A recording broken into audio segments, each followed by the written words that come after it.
So hey there, welcome to my channel. I hope you guys are doing good. Today I'm going to be doing one of my most requested videos, which is about how I fill in my eyebrows. So let's start off. So I'll be using the Milagro's angle brush for the tutorial today. And the good thing about this is that it also comes with a spoolie on the other side. You can use any grey tone brown eyeshadow or a black eyeshadow which isn't very pigmented. So now I'm just going to use the spoolie and I'm going to brush it in the direction of the hair growth, and let's try to identify where it's a lot more sparse. If you can see, I don't have much hair in the arch and towards the front over here, and my tail is quite long enough, but I would like it to be a tiny more longer over here.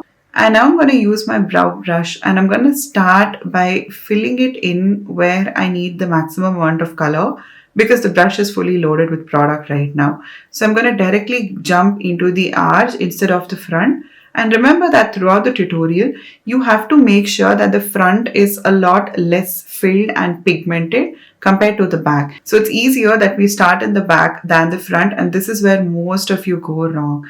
So I'm just going to use my brush and I'm going to sharpen this entire angle out over here. So ensure that you're making small swift strokes instead of drawing it completely in one thick line.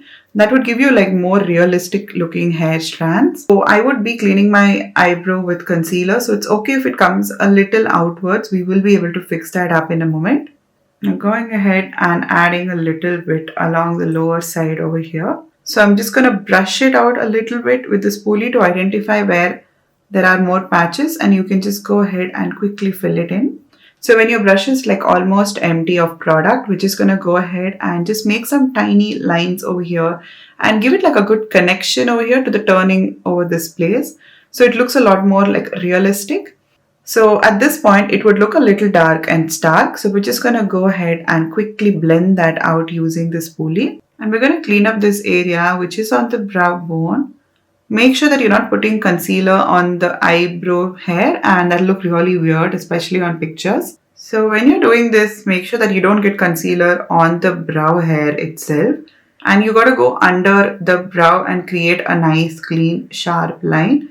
I typically stop this in this place because I like this area to look a little kind of, fluffy and a little all over the place. So it looks more realistic instead of something which is too artificially created. So I just focus more in this entire arch area.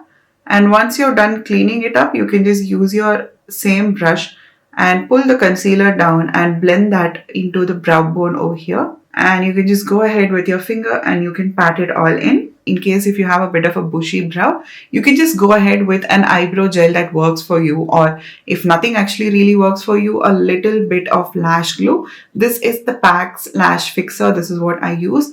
So I just go in with the most tiniest amount of it correctly in the tip, and I wait like for around 10 to 15 seconds, and then I just press it onto my skin. And now I'm just gonna press it onto my skin. So this is my eyebrow routine and we're pretty much done at this point. But in case if you're somebody who wants to go a little more lighter, go ahead with a lighter shade and also fill it more sparingly. That way it doesn't look so intense, and then go ahead and clean your brows with some concealer. I hope you found this video helpful, and let me know which other content I should create for you. Stay tuned for more. Until next time, bye bye.